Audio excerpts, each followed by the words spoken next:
korban Ambon sudah banyak juga, berapa ribu orang yang meregang nyawa. Ini karena provokasi semacam ini. Nah, ada tokoh-tokoh yang selalu bangkit di masjid dan ceramahnya luar biasa. Bagaimana harus menghabisi orang kafir. Padahal kami Kristen ini minoritas. Saya menyatakan kami ya setelah saya pindah jadi Kristen. Dulu kan saya Muslim. Tapi mari kita lihat dulu dengan cermat. Dan memang itu di-framing. Islam adalah musuh negara. Itu di-framing, bukan pemerintah yang mem-framing. Tapi ada yang menciptakan keadaan yang kita tidak sadar. Sehingga apa yang terjadi? Pendidikan Islam semakin minim. Ya kan? Semua Islam yang diredupkan, kemudian gerakan mereka dikembangkan. Sangat tidak menutup kemungkinan ke depannya 50 tahun ke depan siapa yang bisa menjamin kita masih asik ibadah, anak-anak kita masih aman berjalan dari rumah ke tempat masjid. Siapa yang bisa menjamin? Ada? Sementara kita hanya fokus masjid. Yang penting anakku ngaji, yang penting anakku puasa.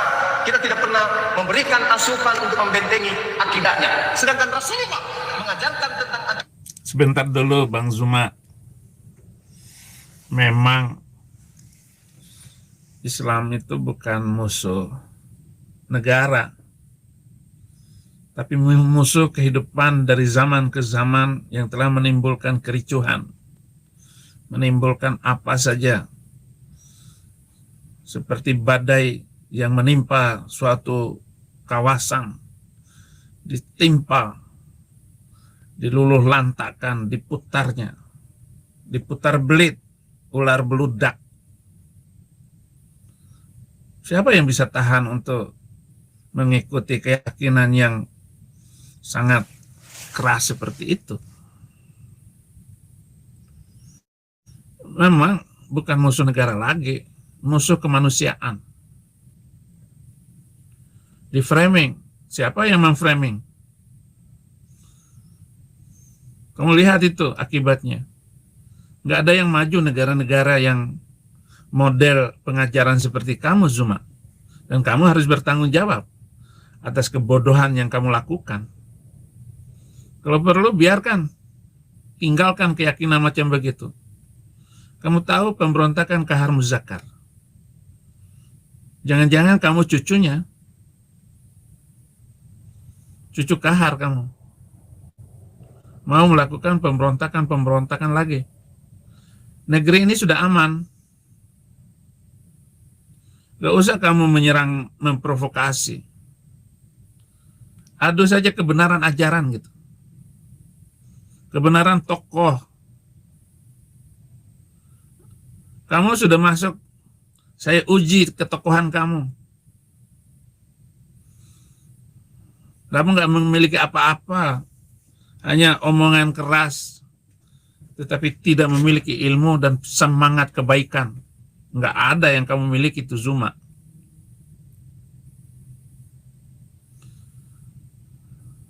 Ajarannya kita adu, tokoh-tokohnya kita adu. Mana yang baik? Kamu bilang ini, itu.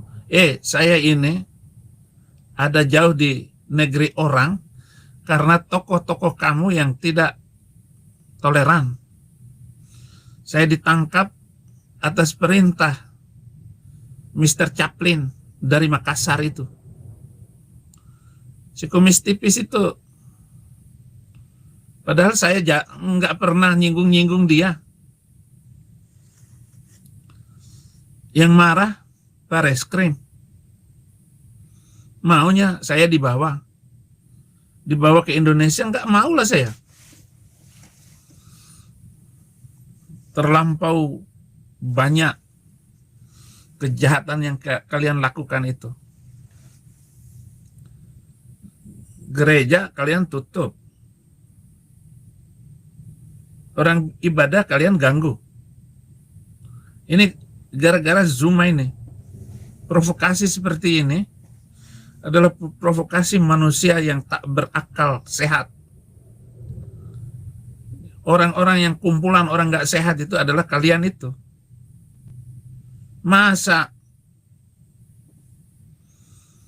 orang Sabulullah itu diangkat nabi. Cabul. Orang macam begitu kalau nggak gila ya nggak waras. Yang menikahi anak umur 6 tahun. Ini bukan menista fakta loh, fakta sejarah yang ditulis. Sementara orang minoritas harus menerima penderitaannya. Lalu kamu mengatakan, oh nanti setahun, 2 tahun, nanti nggak usah 50 tahun, 5 tahun lagi ke depan ini. Tiba-tiba sudah berubah, haleluya, haleluya. Nah ini akan membuat orang-orang Kristen pun, karena kamu bilang haleluya, mereka sakit hati. Kamu tahu nggak? Karena penguasaan saya terhadap Islam, sekarang saya masuk Kristen. Itu karena gereja dirusak, diinjak-injak orang Kristen, dimatiin.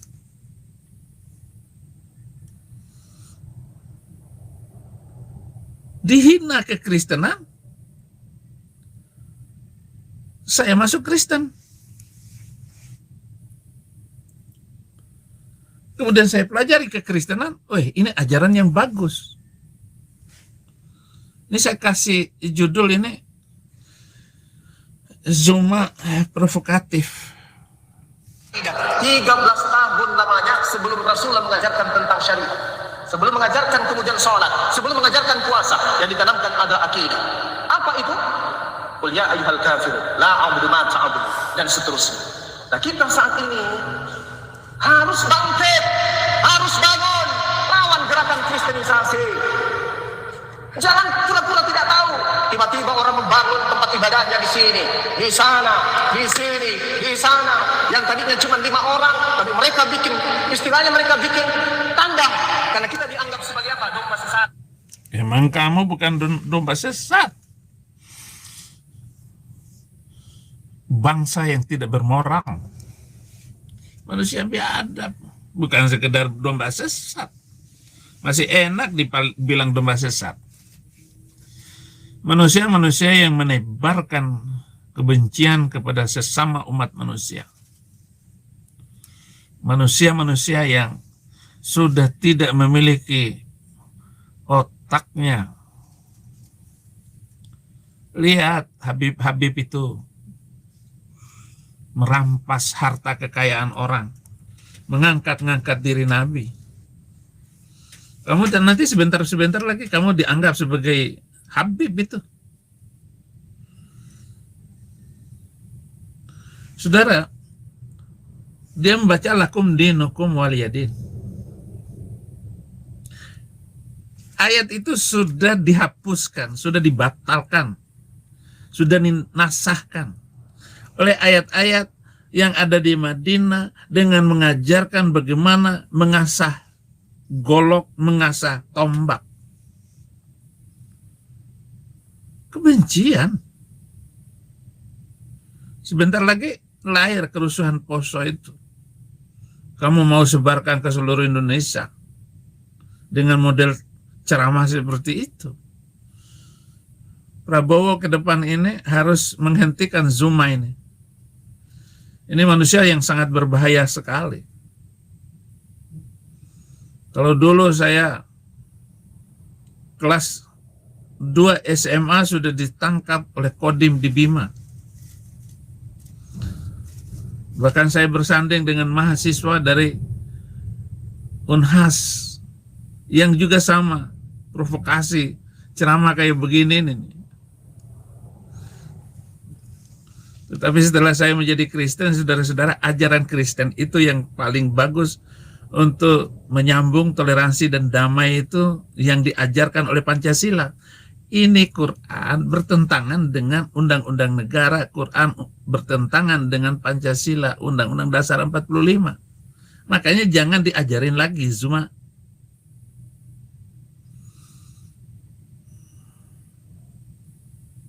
Saya sudah banyak menjelaskan di dalam video-video yang sudah saya turunkan itu tentang 300 simpul kejahatan gurun Al-Gurun.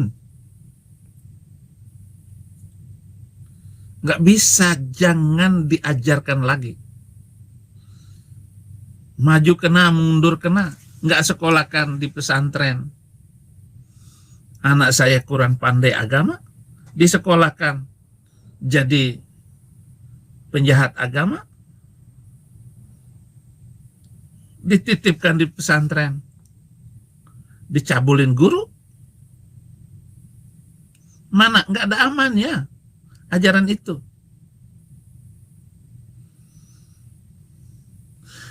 Saya cukup 2 jam untuk mengajarkan orang langsung jadi berubah, jadi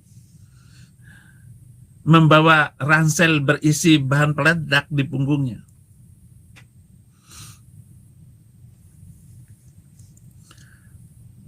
Saya indoktriner dulu untuk menyiapkan orang-orang yang membenci kristenisasi, nentang kristenisasi. Emang ada orang kristenisasi sekarang nggak bisa ditahan. Internet, YouTube, nggak bisa kamu tahan. Kami akan jalan terus. Nggak usah face to face. TikTok ini saya lihat luar biasa. TikTok bisa melakukan yang terbaik.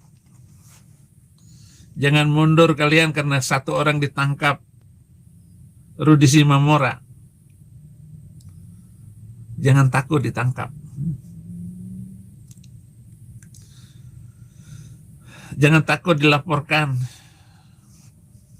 Katanya Unirifa dilaporkan. Untuk apa? Nggak usah, orang Kristen nggak usah ngelapor. Biarin aja jalan. Bukan cara orang Kristen ngelapor. Saya nggak tahu itu.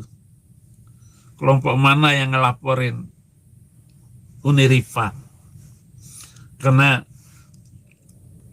Simamora ditangkap lalu ngelaporin Zuma dan Unirifa. Biarin mereka mau provokasi seperti ini, biarin.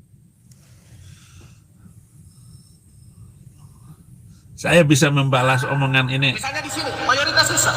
Cara metode mereka itu apa? Mereka bikin kandang di sini. Tidak ada jemaah, tapi kandang dulu mereka bikin. Masalah domba yang akan masuk ke tempat mereka itu urusan belakangan. Yang penting dirikan dulu. Pertama bikin rumah kebaktian. Habis rumah berubah jadi ruko. Habis ruko berubah jadi tempat musyawarah. Habis itu mereka tempat perkumpulan. Habis itu mereka persekutuan. Habis itu isinya selesai. Berdiri gereja. Jemaat cuma 5. 10 tahun, 5 tahun, terlalu lama 10 tahun. 5 tahun sudah mulai berbondong-bondong masuk yang tadinya Islam. 10 tahun sudah mulai yang tadinya Islam yang mempengaruhi saudaranya sendiri untuk masuk. Makanya diurus itu jemaatmu yang bodoh-bodoh itu. Bukan sekedar bodoh, tetapi pemilihan dan kemerdekaan beragama, berikan aja. Namanya juga beragama. Dan agama di Indonesia ini ada berapa? Ada 5, ada 6. Mungkin sesuai dengan lagu Balon itu. Balonku ada 5, rupa-rupa warnanya. Meletus balon hijau Islam. Hatiku sangat kacau. Senang saya balon hijau yang pecah.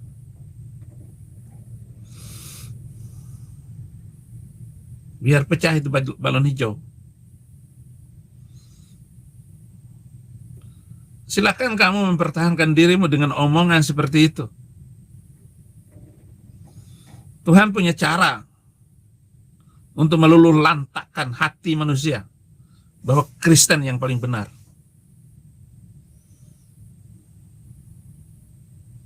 Kristen adalah ajaran damai. Kristen adalah ajaran kasih.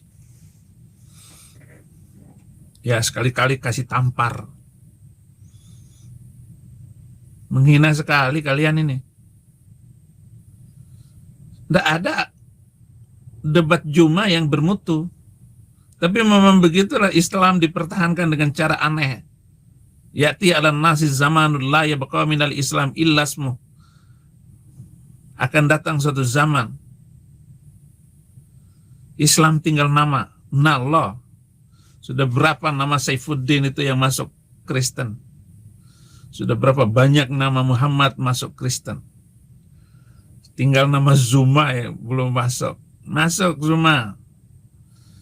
Capek kamu nanti ngelawan gerakan di mana Tuhan berkarya membuat hati mereka goncang sendiri.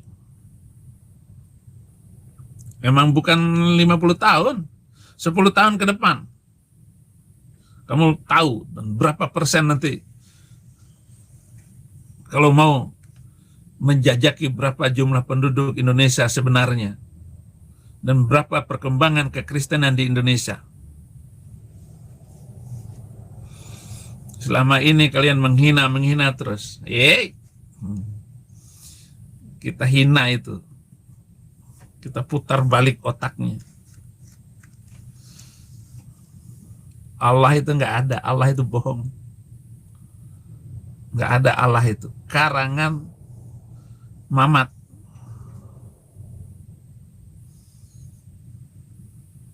Karena nggak ada bukti bahwa Allah itu ada. Nggak ada bukti bahwa Muhammad menerima wahyu lewat Jibril. Nggak ada saksi mata. Dia lagi mau ngerampok, turun ayat untuk ngerampok.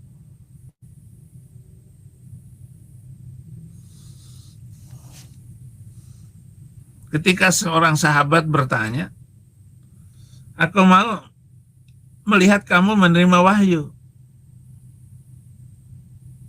Tunjukkan. Karena dia tidak bisa menunjukkan, dia hanya langsung ngomong apa yang mau dia katakan. Makanya kan banyak sekali ini ayat ini, ada 6.666 ayat semuanya, dan kapan dia menerima, memperlihatkan bahwa dia menerima wahyu dari Jibril. Supaya ada saksi mata yang melihat. Wahyu turun. Apa katanya? Wahyu itu turun ketika aku satu selimut dengan Aisyah. Jadi wahyu itu masuk dalam selimut. Lagi begituan wik-wik dengan istri. Astaghfirullahaladzim. Inilah kebohongan yang dibawanya itu. Onta dikasih jubah. Itulah Mamat Arab.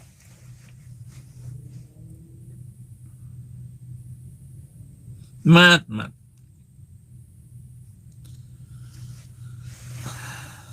Kalau mengajarkan toleransi itu nipu. Surat ketiga ayat 54, ma makaru makarallahu Allahu khairul makirin. Mereka membuat tipu daya, maka Allah membalas tipu daya, dan Allah sebaik-baiknya pembuat tipu daya.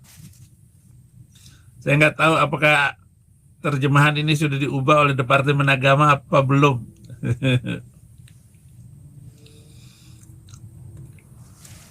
Jika Islam adalah agama toleran, orang Hindu tidak akan membutuhkan perlindungan. Adakah Anda melihat orang Kristen, Hindu, Buddha melindungi kelompok minoritas yang ada di tengah-tengah mereka dari sesamanya penganut Kristen, Hindu dan Buddha? Itu sama sekali tidak diperlukan. Tetapi ketika kita ada di tengah mayoritas, ibadah kami harus dilindungi dari manusia-manusia celaka itu. Di mana gereja yang aman di Indonesia? Selama ini loh, selama Jokowi 10 tahun sekalipun, Jokowi nggak ngurus masalah agama. Dia hanya mendengar, diam saja. Nggak diurus itu masalah agama, saudara-saudara. Tetap aja minoritas ketakutan.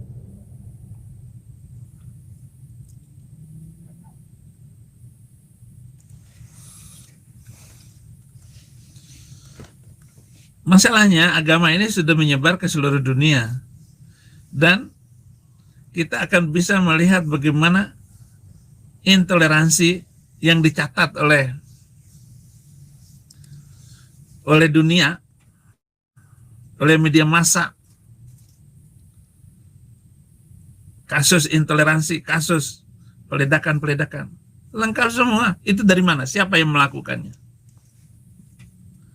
Mereka yang ketakutan karena agamanya makin berkurang, nggak mau lagi, udahlah.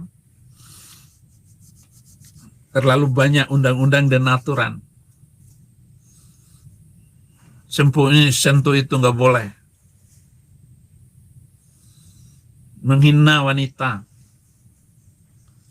Kulit wanita diibaratkan dengan anjing. Kulit anjing. Kulit guguk.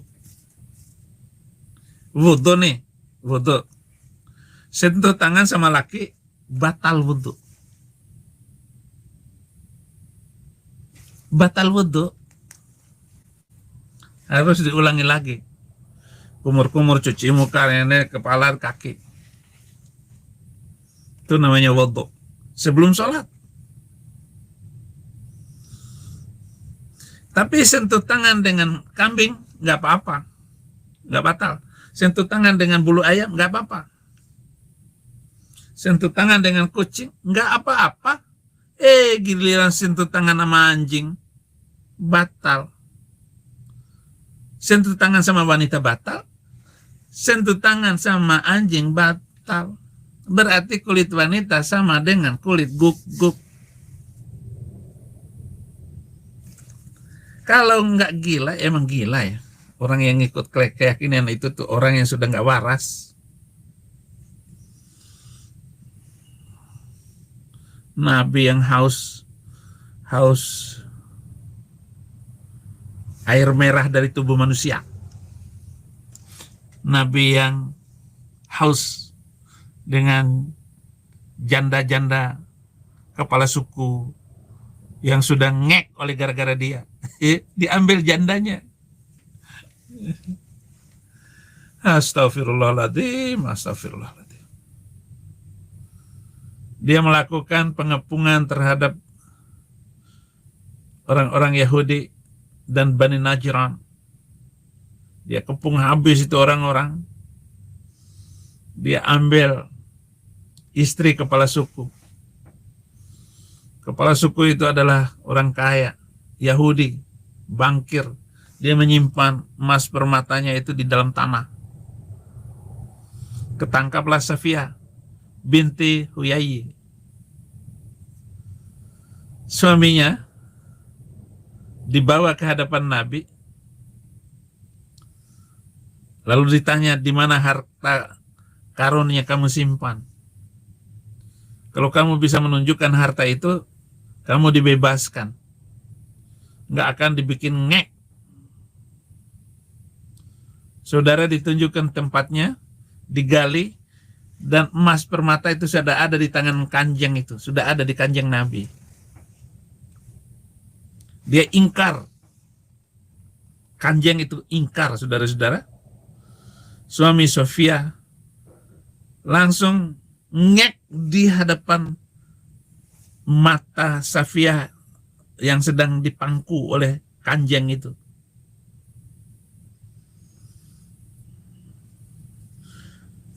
Meregang nyawa di depan istrinya yang baru belum sebulan, sedang bulan madu. Pagi itu peristiwanya, siang menikah, malam langsung tidur dengan Safiyah binti Huyai. Tanpa masa idah seperti yang diajarkan oleh dia. Masa idah itu arba' qoro, 4 bulan haid. Di ayat yang lain 3 bulan haid. Itu masa idah.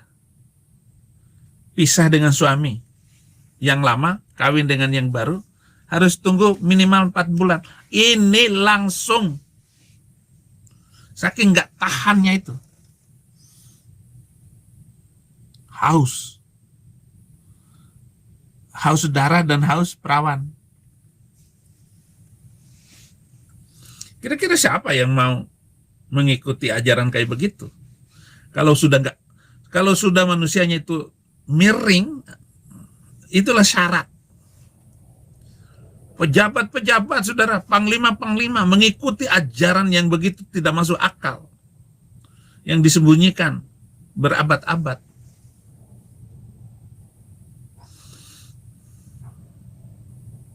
Saudara-saudara, telah terjadi beberapa kerusuhan selama ini karena perbedaan keyakinan. Sementara si Zuma ini, dia memprovokasi, saudara. Musyawarah, habis itu mereka tempat perkumpulan, habis itu mereka persekutuan, habis itu isi seakan-akan Islam ini adalah musuh. Dan memang itu di framing, Islam adalah musuh negara. Itu bukan musuh, emang bukan seakan-akan musuh, emang musuh.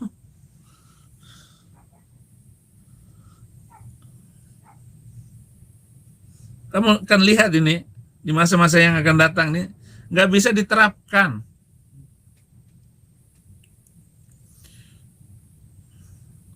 Tahun ini genap sudah 100.000 pengungsi yang masuk ke Amerika ini. Dia melarikan diri dari negaranya dan ditampung di negara-negara mana saja. Kalau di sini sudah 100.000 orang datang.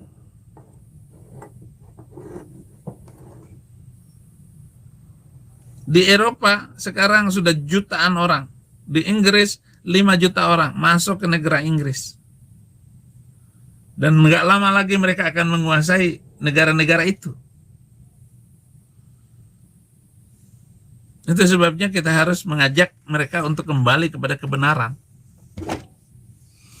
Nggak bisa, saudara-saudara, harus menyebarkan agama itu. Cara satu-satunya tinggalkan keyakinan itu, dan kita harus merebut nyawa mereka dari neraka. Karena mereka akan masuk neraka semua. Nggak ada satupun yang masuk surga.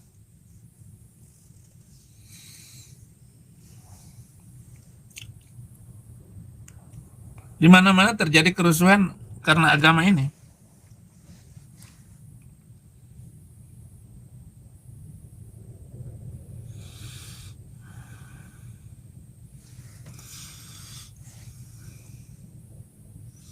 Paduka yang mulia Prabowo, saya memohon perhatian secara pribadi kepada yang mulia Presiden Indonesia. Dan ini terbuka saya berbicara, Pak Presiden. Kalau dibiarkan manusia kayak begini, Pak Presiden, mohonlah tegas sedikit, setengahnya daripada mertua Bapak Presiden Soeharto, agar memperhatikan nasib orang-orang, tokoh-tokoh. Kenapa mempersekusi anak Batak? Saya pernah mengajar di sebuah pesantren yang sangat toleran dan damai. Saya mengajar di sana. Nggak ada gejala apa-apa tentang tuduhan Anda yang teror itu. Nggak ada yang teror di sana. Tapi bagaimana mengajarkan bangsa ini untuk menghormati orang yang beragama lain? Hentikan Zuma ini, Pak Prabowo, supaya tidak terjadi balas dendam. Saya ngomong begini kan karena kalian menghina kekristenan. Tapi ketika saya berbicara, kalian tidak bisa mampu melawan.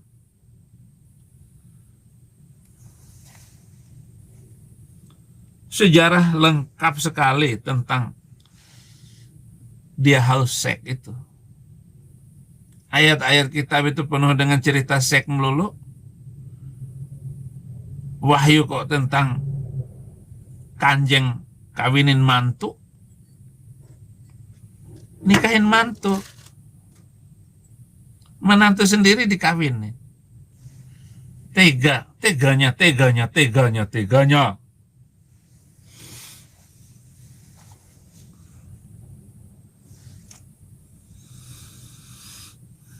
Sangat tega yang dilakukan Nabi ini.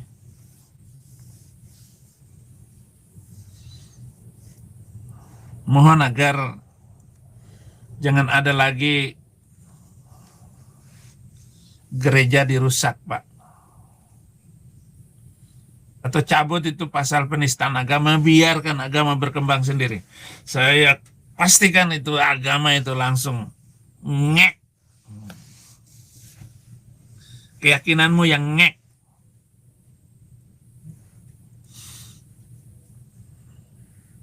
Ngapain kami takut? Orang Kristen gak usah lagi bangun gereja. Ngapain bangun gereja? Menginjil. Beritakan Injil itu. Masjidnya kosong. Nanti masjid-masjid itu kita jadikan gereja. Tuhan sudah membangun gereja itu oleh tangan-tangan mereka.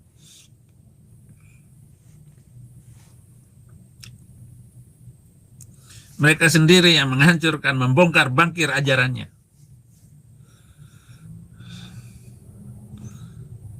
Enggak usah bangun gereja. Sudah ada masjid nanti, ya kalau berhasil penginjilan kita, masjid itu kosong.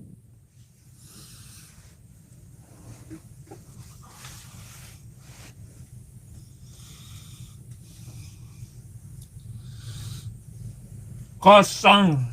Kita bikin kosong. Ini yang saya tanggapin, saudara-saudaraku. Terima kasih.